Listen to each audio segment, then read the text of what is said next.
Oh, there you go.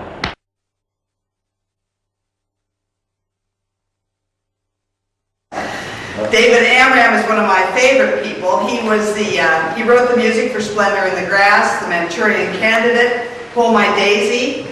He was chosen by Leonard Bernstein to be the first Philharmonic composer in residence.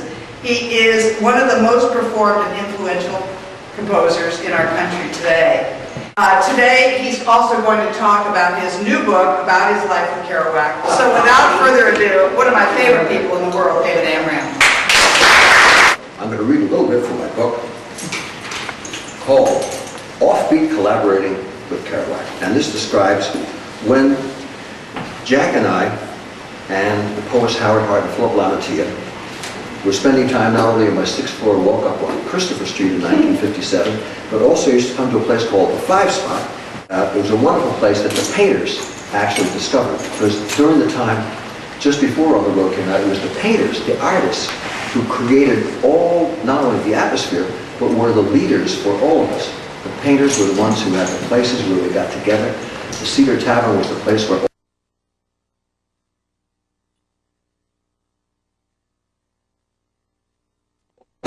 even young people would creep and crawl to, so that we could try to get some of that brilliance and knowledge and incredible individuality and spirit and work ethic. And part of what I wrote about in the book, I have a whole chapter about Dodie Muller, a wonderful painter who influenced Jack so much to become not only a painter and appreciate painting more himself, but also in a search for his Indian heritage and how to try to be a more productive person in his general life.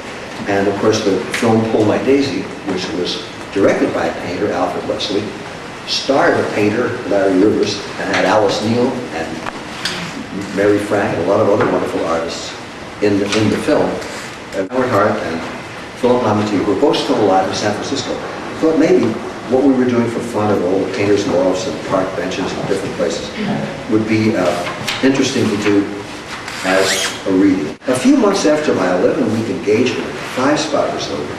Poet and drummer Howard Hart, San Francisco poet Philip Lamantia climbed up the 6 flights of stairs to my tiny apartment on Christopher Street, which was always open to guests, and told me about their idea to give a jazz poetry reading in New York City. "It will be the first one," said Howard Hart in his hyper-breathless style. "Jack said he'll do it with us. He'll be the MC, and you and he can do all that spontaneous stuff, where you both make up rhyme scat verses and accompany each other. And Philip Lamantia and I will read from poems that we've written out. We'll give you a carbon copy of the poems to look at. We can even rehearse. But I know you and Jack don't need to. You guys can already do it naturally better than anyone else." When I read some typed copies of Howard's and Philip's poems, which Howard had brought with him, I understood why Jack wanted to do a planned reading with them. Their poems were lyrical, original, honest, touching, with brilliant flights of fancy, combined with contemporary sounds of everyday urban life. "Well, when are we going to do it and where?" I asked. "I don't know if I'll have much time to rehearse. I'm writing music for Joe Papp's Free Shakespeare in Central Park, working part-time in the post office, and playing with my band and composing music too. I've always played with Jack spontaneously without ever planning anything." "Don't worry," said Howard Hart. "It will happen when and where it's supposed to happen, and we'll all be there together." The next day, we met with Jack at my 6th floor walk-up. I could hear Kerouac bellowing as he climbed the stairs. "Merde alors," said Jack. "I've ascended the cherubic heights to join the lonely bell ringer up in the tower of St. Amram's Synagogue. Get an elevator, Davy. These 6 flights will be responsible for your premature demise. A la santé and la hayat." Jack pulled a bottle of wine from his red checked leather jacket, removed it from a soiled brown paper bag, and took an enormous gulp. "We'll make history, Davy. Bad poets and sainted musicians will make New York City become a new international shrine for Buddha-like meditation. All the jaded big city Philistines will smile at one another as we lay our scatological tones on their weary souls. Let's play something for Philip and Howard to show these boys how Baudelaire and Eric Satie are reborn in Greenwich Village." I began playing the 12-bar blues, and Jack and I made up verses, played and scat-sang 4-bar breaks, while Howard took a pair of wire brushes from his jacket and played drum parts on a phone book. Philip Lamantia watched us in amazement. My God, Jack, I wish everyone in San Francisco could see this. I didn't know you could sing. I can't, said Jack. That's the voice of the Holy Spirit coming through me. Like Stravinsky said about composing Sacre du Printemps, I'm merely the vessel through which this new creation was given to the world. I see New York City's helping you to overcome your shyness and modesty, said Philip, laughing. Nah, I'm serious, man, said Jack. When Davy and I start cooking, I feel like I'm flying, like Charlie Parker, a bird in flight. He didn't talk about it, he did it. We'll do it, said Howard Hart. I'll drink to that, said Jack. Let's get some more wine and go over to the Cafe Figaro and meet some beautiful gals. And we'll discuss our plans to invade New York City's literary jungle and overwhelm the masses with our spontaneous madness. We ambled down the 6 flights of stairs and headed towards the Cafe Figaro. We walked in silence for a few blocks. Jack turned to me as we crossed Sheridan Square. You ever feel you knew someone all your life when you met them? Yeah, Jack, I felt that with you the first time we played together at one of those loft parties, but I never would have said it. You didn't need to say it, said Jack. We walked to the Figaro and sat in the back room. I took out my French horn and we gave an improvised performance. Brooklyn Bernie, an old Greenwich Village movie man, applauded, came over to our table. I'll tell you what, Dave. I'll buy all you guys free coffee, sandwiches, and pastry if you'll let me recite the rhyme of the ancient mariner. All right? Listen, Dave, you play the horn like the sea sounds making the boat rock, and you other guys hum when I signal you. I always wanted to do this at the Figaro. This is my chance. Then he whispered confidentially. There's a bunch of beautiful young ladies from Barnard College and Mount Holyoke College for women sitting up in the front 2 tables by the window.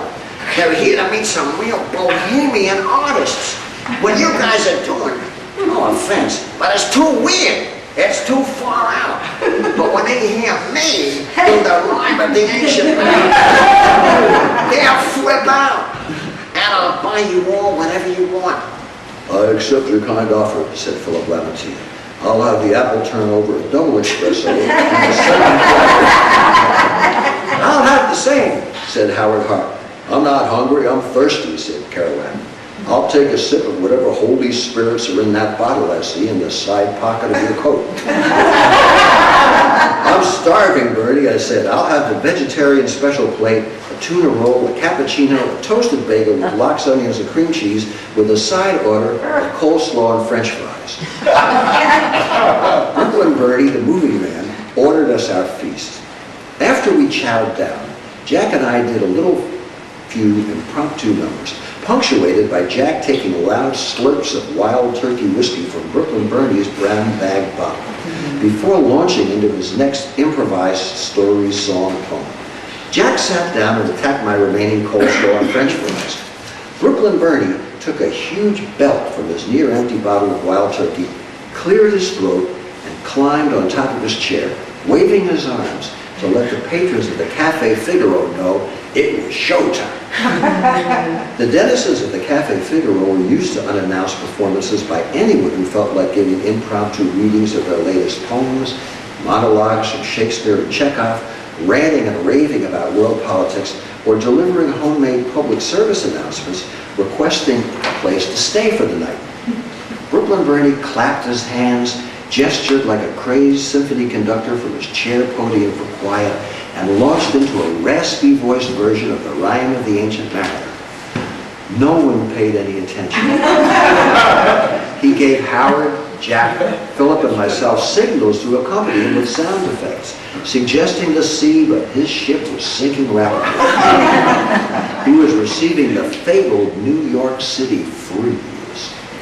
The customers began talking to each other, gradually drowning him out. Many of them turned their chairs so that gradually Bernie could only see a room filled with people whose backs were turned towards them. He's like Ralph Ellison's Invisible Man, whispered Howard Hart. No one knows he's here. Brooklyn Brooklyn Bernie concluded and was rewarded by withering silence and cold stares of contempt. We could feel his despair. Jack leapt up and started singing Pennies from Heaven, interspersed with Bernie from Brooklyn into the lyrics, while I accompanied him. Jack made up a whole song about Brooklyn Bernie coming through the rain to make Manhattan his new home, and what a moving man this moving man was. At the end, the whole Figaro crowd burst into applause and laughter, and one of the women from the table full of intellectual lovelies invited us to join them. We were asked to go with them to a friend's loft, where we partied till dawn. Brooklyn Bernie was in heaven and was having a elated conversation with a gorgeous philosophy major, which was prematurely terminated when he passed out in the armchair he was emerging from. There was an old upright piano in their loft, and Jack played his particular style of crashing Beethoven-esque chords, while I was scat singing. I backed him up when he sang, spoke, or scattered, and we traded rhymed verses together with Jack playing the bongos. His natural musicality and style of poetic speaking was extraordinary, and the young women were transfixed to see someone who looked more like Paul Bunyan than a tortured, introspective poet, emoting streams of dialogue, stories, songs, and poetry that all made sense.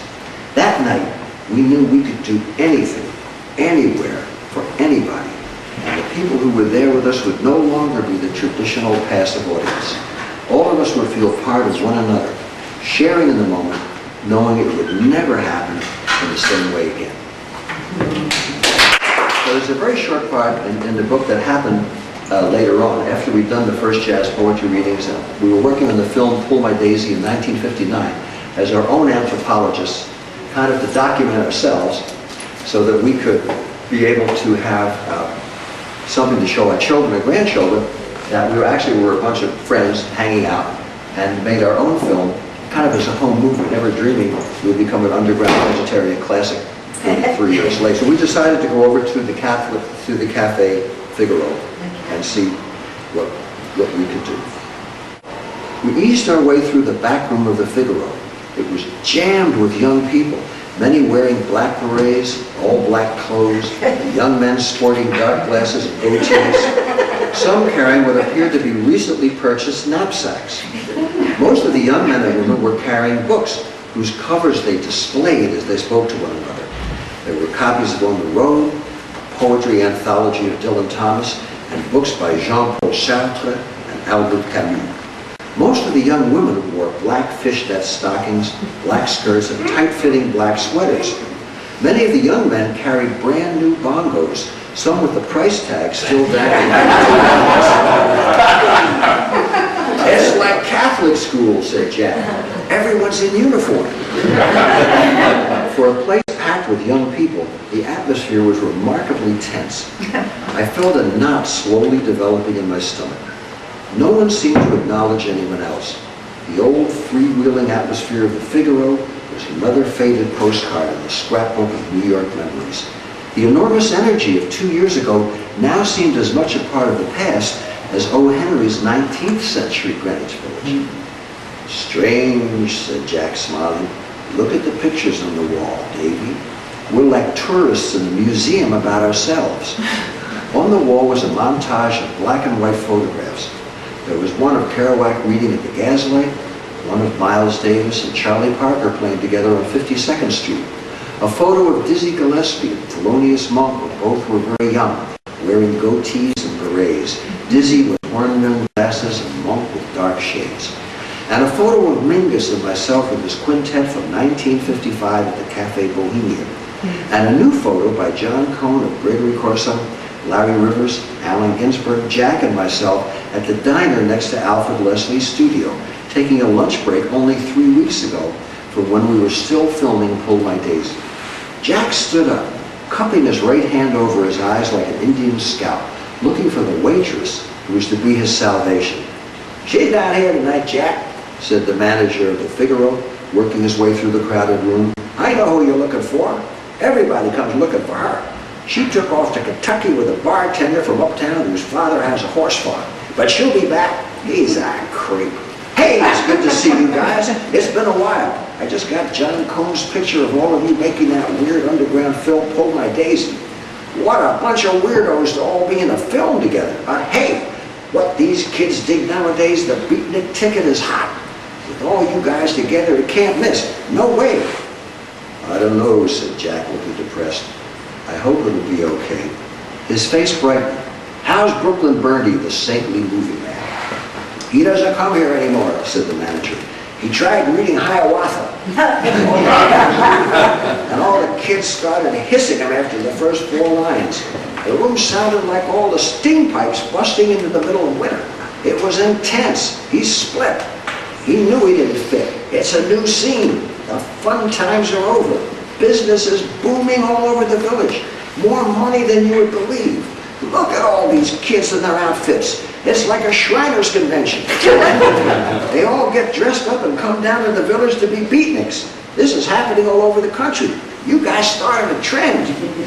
Jack's face darkened and he leaned forward, his eyes flashing, his voice tinged with hurt and melancholy.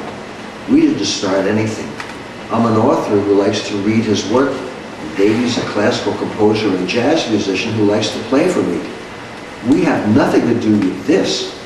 We do our readings with music for joy of the moment, and always will. All the kids know you, Jack, said the manager. But do they read my books? Do they hear what I'm saying? Do they want to open up their hearts and share true love and compassion with their brothers and sisters and join hands and sing old songs together and dance with joy at the miracle of seeing a sunrise on a crystal clear autumn day? Well, I'm not sure I go that far, Jack, said the manager. but they're definitely into being beatniks. That has nothing to do with me or my work, said Jack. I'm a writer. I write books for people to read. I'm an author. You sure are, Jack, one of the best. Listen, fellas, coffee and food on the house, just one flavor, for old time's sakes. Can you do one poem with music for me? Then I've got to take care of business. We've got 2 tourist buses coming in about 15 minutes. I don't know where I'm going to squeeze them. They're coming to look at the beatniks. It's incredible. We could stay open 24 hours a day. We almost do now. Let me hear that one about driving to Denver. Nah, said Jack, opening up a spiral notebook. I have some I just wrote yesterday. I unpacked my French horn and my Krishna flute from India. Jack began to read and I closed my eyes and played. I opened them and saw the manager blow us a kiss as he worked his way towards the front door where a huge tourist bus was pulling up. We really got into it, and I forgot that Jack had come here to meet with his new soulmate, the irresistible waitress. We forgot that we were going to plan to write a piece together using Jack's words for a chorus and symphony orchestra, and had come here to talk about that and about the music for our film Hold My Daisy. We forgot about everything. I think we even forgot that we were at the Figaro, which now resembled a costume party as busloads of tourists with cameras charged in, taking pictures of one another, posing with dour-looking teenage suburbanites in their mandatory beat wardrobes, holding up the books and bongo drums they had brought with them. We kept on with words and music through all this till Jack had read everything in the spiral notebook. Then he made up spontaneous verses, rolling out the phrases like a preacher. When he finally stopped to take a sip of a half-pint bottle of wild turkey he'd concealed in the pocket of his lumber jacket, Jack and I left the Figaro. Well, said Jack, I guess all of this is an extension of Eisenhower's warning about the perils of the military-industrial complex. This is the ignoramus industrial complex. Taking kids' money and misinforming them at the same time. Just means we have to work harder. Jack, I'm going to go back to my apartment and write some more music, I said. Come on over now and we'll hang out some. Nah, said Jack. Unless Dodie Muller throws me out, I'll spend the night with her. Maybe she'll decide to marry me after all. Man, I wish that waitress was still here. She was fine. How could she disappear before we shared a few precious moments of light and ecstasy? I've been dreaming about her. Well, go do your work and I'll do mine. Stay strong and stick to your guns. None of this. Jack gestured palms up with a despairing look at the army of tourists and nouveau beatniks surrounding us. None of this will last. Ars longa, vita brevis. We must never give up. All our dreams will come true. We were born to share the holy light. I agree, I said, but please walk on the well-lit side of Dugal Street on the way to Dodie's apartment so you don't fall through an open grate. take your share of some of that holy street lamplight. This is something that I remembered and told to my children so many times that they could write themselves.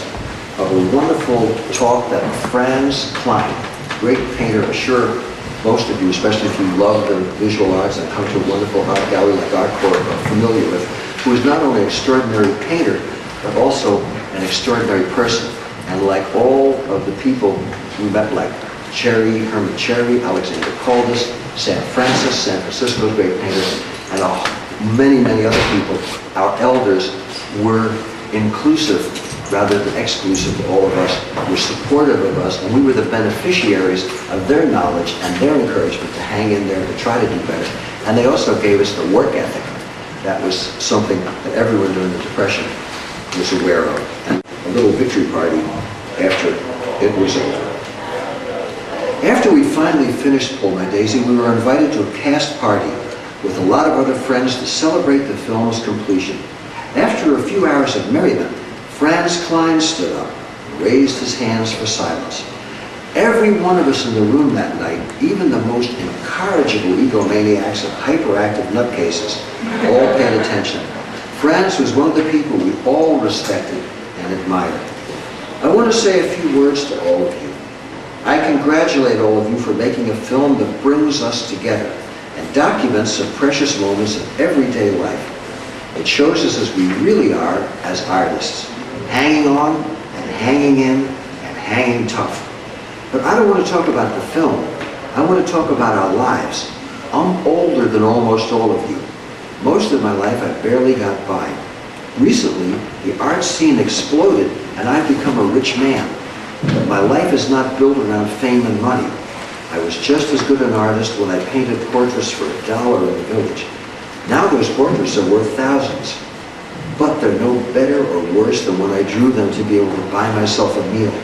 They're part of the body of my life's work, a document of my survival.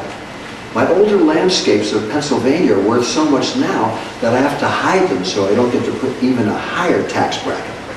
For years, no one would pay a dime for them. They're still the same paintings. They didn't get any better. I treasure them as much as the recent black and white abstracts that they'd be famous overnight. What I'm doing now made me a rich man, but all that's beyond my control and has nothing to do with my work or my commitment. My dealer is furious. I've shown him my latest work. I'm returning to color. He tells me to ride it out and change when the fashions change. I told him no. We interrupted Franz with a spontaneous series of cheers. Yeah, Franz, all right, right on. Sucker to that greedy sucker, shouted Gregory Corson. I told my art dealer, I paint each picture from my heart.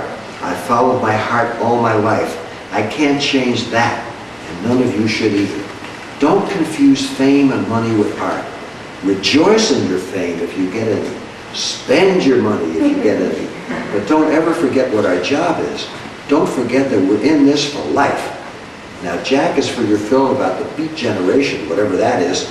Without you, none of this ever would have happened. We all know there's no Beat generation of beatniks. The posers, merchandisers, and mediocrities that adopt a label to sell what is worthless have a right to live. But let's not confuse fashion with fact. The fact is that On the Road is a great book that spoke to people where they live, in their hearts. Jack, I remember you and Amram performing at the 5 Spot and Painters Lost before On the Road came out. I remember you, Alfred Leslie and Robert Frank and Larry Rivers from years ago. I know almost all of you in this room. Let's all thank Jack. He has the cross to bear. He's recognized now more for a false image created by a merchandising myth than he is for his true gifts as an artist. I'm in the same position. I'm no spokesman for abstract expressionism or any other ism. I'm Franz from a small town in Pennsylvania. Anything people want to know about me, they can see in my paintings or read in the library. So Jack, thank you for making it possible for all of us to be together and make a little film about our lives. I like it. It's simple, fun, and unpretentious, and it's in black and white. Now, in order for my wonderful philosophy and sociologic insights to be imprinted forever in your memories, I need a drink so I can toast you all. Robert poured Franz a tumbler full of Scotch whiskey. "Here's to Pull My Daisy," said Franz, raising his glass. "Here's to Jack Kerouac. Here's to all of you tonight. And here's to Jackson Pollock and Charlie Parker, Louis Armstrong, King Oliver, Bunk Johnson, Bessie Smith, Bela Bartok, and all those on the other side in that spirit world. You're in our hearts. You're still part of us. Remember us poor souls down here and know that we remember you. We're still all sinners, so put in a word for us so we can join you upstairs when our time comes. Here's to life." Franz gulped down the entire tumbler and walked back over to Jack. He put his arm over Jack's shoulders. "Jack," he said, "let's show these big city sophisticates how to party." As Bedlam broke loose with drinking, smoking, dancing, poetry being read, insults and jokes shouted, bongos, congas, pots and pans being banged, and the whole loft shaking with all of us carousing till dawn, I felt that we'd reached the end of an era. I had no idea why, but I think all of us sensed that our underground network of friends, bound by the desperation of our situation, bonds of mutual compassion and respect that were fragile at best, were now being demolished by changing times. The 1950s were over. The company store had brought up our ideas and repackaged them into an image so specious that we realized we were no longer welcome unless we wanted to join the charade. I think Robert and Frank and Alfred Leslie knew better than Jack and I why Pull My Daisy should be made. As Robert said, with Pull My Daisy, we captured a moment in time.